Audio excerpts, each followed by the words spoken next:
Donald Trump को अमेरिकी संसद में बहुत बड़ा झटका लगा है। ईरान जंग के खिलाफ प्रस्ताव पास हो गया है। ट्रंप के ही 4 सांसदों ने उनका साथ छोड़ दिया और अब ट्रंप के लिए ईरान पर हमला करना बेहद ही मुश्किल और लगभग नामुमकिन सा हो गया है। यानी कि उन्हें ईरान के आगे आखिरकार झुकना ही पड़ेगा। पूरी खबर क्या है आपको बताते हैं। दरअसल रिपोर्ट सामने आई है कि यूएस कांग्रेस यानी कि अमेरिका की संसद में 7 बार फेल्ड अटेम्प्ट के बाद अब एक प्रस्ताव पास हो गया है जो कि डोनाल्ड ट्रंप के सैन्य शक्तियों को, मिलिट्री पावर को कम करेगा, उन्हें सीमित करेगा। यानी कि ट्रंप को ईरान पर अगर अब हमला करना है तो इसके लिए उन्हें पहले संसद को बताना होगा, मंजूरी लेनी होगी। अगर संसद मानेगी तो ही हमला कर पाएंगे, वरना तो उन्हें ऐसे ही बातचीत से काम चलाना पड़ेगा। कोबेसी लेटर के हवाले से लिखा है, 7 असफल प्रयासों के बाद अमेरिकी सीनेट ने एक ऐसे प्रस्ताव को आगे बढ़ाया है जिसके तहत ईरान पर लगातार सैन्य हमलों के लिए कांग्रेस की मंजूरी जरूरी होगी। 50-47 वोटों से सीनेट ने अब आधिकारिक तौर पर ईरान वॉर पावर्स रेजोल्यूशन को आगे बढ़ा दिया है। आरटी इंडिया ने भी लिखा कि यूएस सीनेट ट्रंप को अकेले ईरान के साथ युद्ध शुरू करने से रोकने के करीब पहुंची है। 7 असफल प्रयासों के बाद यह प्रस्ताव 50-47 वोटों से पारित हो गया है। इस प्रस्ताव के तहत ट्रंप के लिए ईरान के खिलाफ किसी भी सैन्य अभियान से पहले कांग्रेस की मंजूरी लेना अनिवार्य हो जाएगा। इस प्रस्ताव को मोशन टू डिस्चार्ज कहते हैं और अगर ये रेजोल्यूशन पास हो गया तो इसे ईरान वॉर पावर रेजोल्यूशन के नाम से भी जाना जाएगा। अमेरिकी संसद में राष्ट्रपति डोनाल्ड ट्रंप की मिलिट्री शक्तियों को सीमित करने वाला ये प्रस्ताव है। वोटिंग में 4 रिपब्लिकन सांसदों ने भी विपक्षी पार्टी डेमोक्रेट्स का साथ दिया। हालांकि 3 रिपब्लिकन सांसद वोटिंग में शामिल नहीं हुए, यानी कि ट्रंप के ही 4 सांसद सीधे तौर पर उनके खिलाफ हो गए और जिन्होंने वोटिंग में हिस्सा नहीं लिया वो भी कहीं ना कहीं ट्रंप के इस हमले वाली रणनीति से वाकिफ नहीं है और खिलाफ जाते हुए दिखाई दे रहे हैं, क्योंकि सपोर्ट में तो वो बिल्कुल भी नहीं है। ये प्रस्ताव 50-47 के रेशियो से पास हुआ है। हालांकि इसे कानून बनने के लिए अभी कुछ और स्टेप्स से गुजरना होगा। अगर ये प्रस्ताव कानून बनता है तो ट्रंप सरकार को ईरान के खिलाफ युद्ध जारी रखने के लिए कांग्रेस की मंजूरी लेनी होगी। अभी सीनेट में इस पर अंतिम वोटिंग होनी बाकी है। इसके बाद इसे रिपब्लिकन बहुमत वाली हाउस ऑफ रिप्रेजेंटेटिव से मंजूरी लेनी होगी। हालांकि इसके बाद भी ट्रंप इसके खिलाफ वीटो कर सकते हैं। फिर उस वीटो को रद्द करने के लिए सीनेट और हाउस दोनों में 2/3 बहुमत चाहिए होगा, जो कि फिलहाल मुश्किल माना जा रहा है। ये वोट विपक्ष के लिए सबसे बड़ी जीत है और सबसे बड़ी बात तो ये भी है कि ईरान के लिए भी ये बहुत बड़ी जीत मानी जा रही है। इसलिए क्योंकि जो डोनाल्ड ट्रंप, जो अमेरिका, जो पेंटागन यानी कि अमेरिका का रक्षा विभाग चाहता था कि ईरान के अंदर बंटवारा हो जाए, ईरान के अंदर 2 धड़े खड़े हो जाएं या फिर ईरान के अंदर सत्ता का परिवर्तन हो जाए, उनकी जो मौजूदा सत्ता है उसके खिलाफ लोग सड़कों पर उतर आए, ये सब कुछ अब अमेरिका में हो रहा है।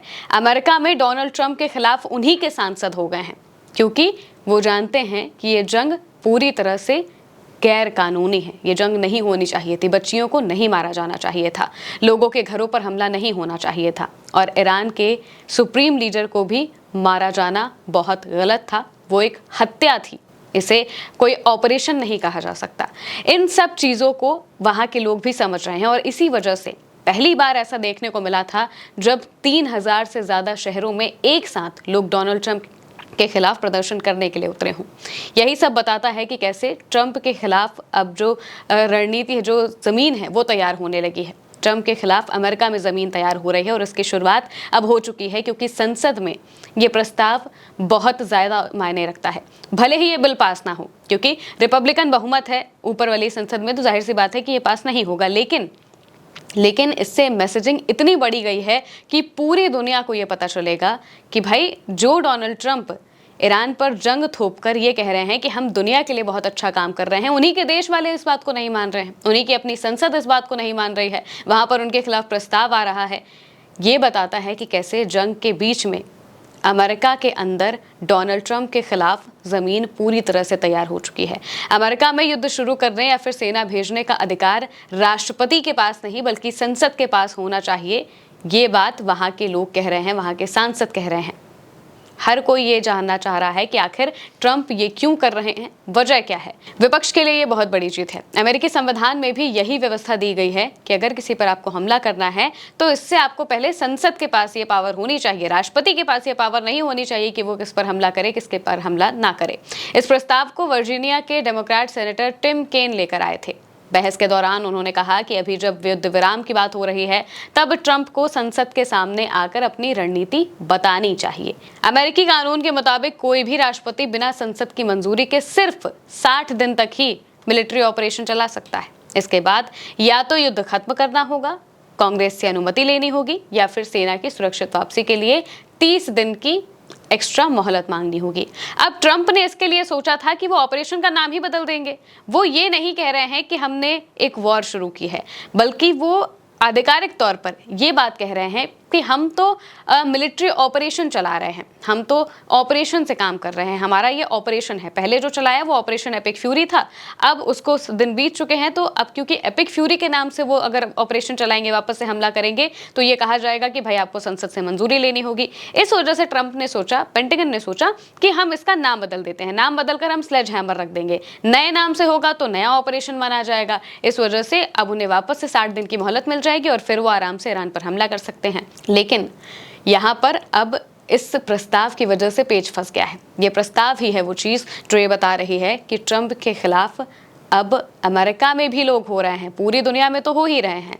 जो यूरोप है वो ट्रंप के खिलाफ हो चुका है, ट्रंप के साथ आने को तैयार नहीं है। इसके अलावा भी खाड़ी के देशों ने भी ट्रंप से मुंह मोड़ लिया है, कह दिया है कि भाई अगर आप हमला करेंगे तो हम आपके साथ नहीं होंगे, हमें ईरान बहुत मारेगा।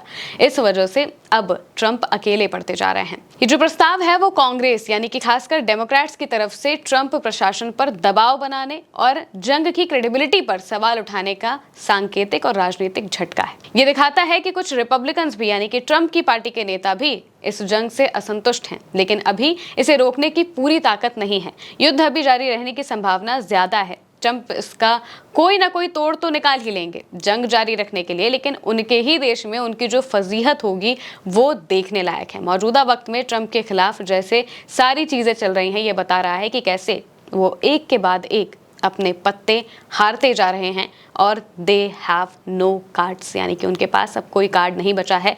या तो वो ईरान से बैठकर बातचीत कर ले, क्योंकि ईरान मौजूदा वक्त में इतने लंबे दिन बीत जाने के बाद भी आज भी वो उसी स्टैंड पर खड़ा है कि हमें हमारी चीज़ें चाहिए, हम एक कदम भी नीचे आने को तैयार नहीं है।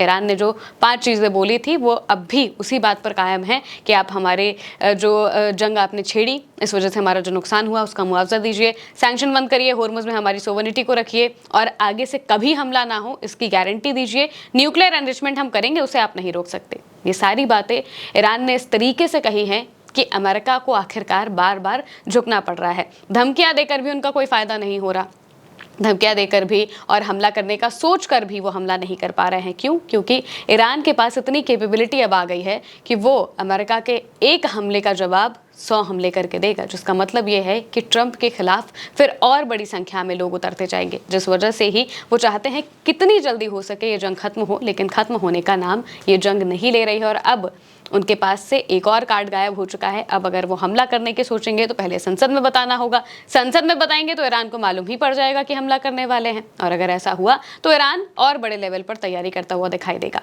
फिलहाल के लिए मेरी यानी महिमा के साथ इस खबर में इतना ही। आप देखते रहिए उल्टा चश्मा यूसी।